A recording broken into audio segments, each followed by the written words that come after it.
Hoje o Arthur de Faria fala sobre o livro Herói de Mil Faces, que inspirou o Star Wars. Roda aí.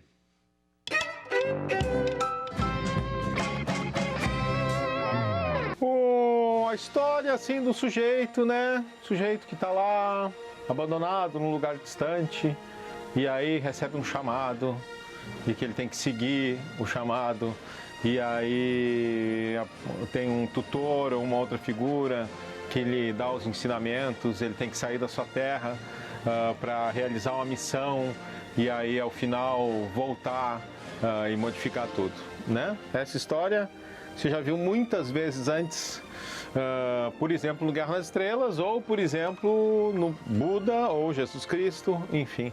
Tudo isso e todas essas histórias e as histórias das narrativas míticas de povos como povos da África, povos indígenas americanos, norte-americanos, sul-americanos, tudo isso gira em torno de um mesmo mito, que é o que é chamado de monomito, que é um negócio que foi definido pela primeira vez por esse cara aqui, o Joseph Campbell. O Campbell nasceu em 1904 e aos 45 anos de idade ele escreveu esse livro, O Herói de Mil Faces. Ele é um sujeito com uma trajetória muito interessante, assim. Estudou sânscrito, estudou literatura medieval, era atleta, ao mesmo tempo, durante um período da sua vida, se dedicou a ler 16 horas por dia, tudo sobre as mais variadas histórias, lendo desde os irmãos Grimm até o Freud, o Jung, que era um contemporâneo dele, né, essa turma, até todas as lendas possíveis, as Mil e Uma Noites, a Bíblia, o Alcorão, enfim. E foi juntando essas histórias todas e mostrando o que elas tinham de comum, do quanto isso está no subconsciente de cada um, mesmo os sonhos que as pessoas têm, né? E tentando ilustrar isso à luz da psicanálise, o que na década de 40 do século passado já era uma grande sacada. Ele escreveu alguns livros, mas esse é o livro inicial onde ele expõe a sua teoria. E é muito fascinante. Para quem gosta dessas histórias, pode ficar realmente fascinado por elas. Foi o que aconteceu com o George Lucas, quando o George Lucas, na faculdade de cinema, tomou contato com os escritos do Joseph Campbell, que inclusive foi consultor de toda a saga não, mas dos primeiros 3 filmes do Guerra nas Estrelas. Eles fizeram várias reuniões com o Campbell para discutir roteiro, etc., esse tipo de coisa.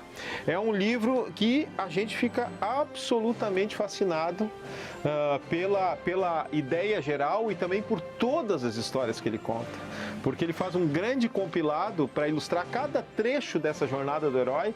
Ele faz um grande compilado de histórias as mais variadas e mais incríveis. Para quem gosta de história, de historinhas, como eu, né, desde as Mil e Uma Noites até as sagas do Rei Arthur, as lendas dos índios americanos, dos índios brasileiros e tal, isso é um prato cheio. Tu fica assim fascinado e anotando todas as coisas para ler, para procurar depois os livros.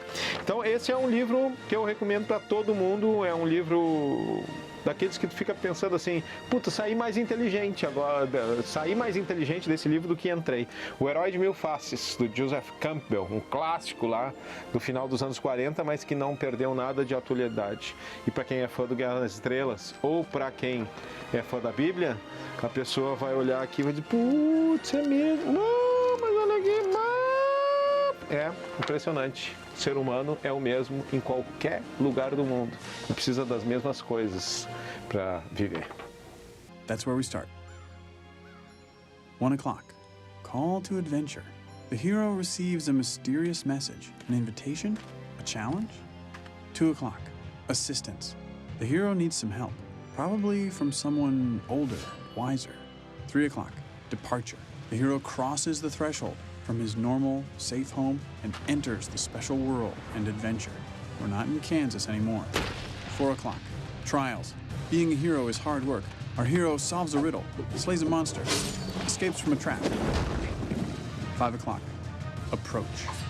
It's time to face the biggest ordeal, the hero's worst fear. 6 o'clock. Crisis. This is the hero's darkest hour. He faces death and possibly even dies, only to be reborn. 7 o'clock. Treasure. As a result, the hero claims some treasure, special recognition or power. 8 o'clock, result.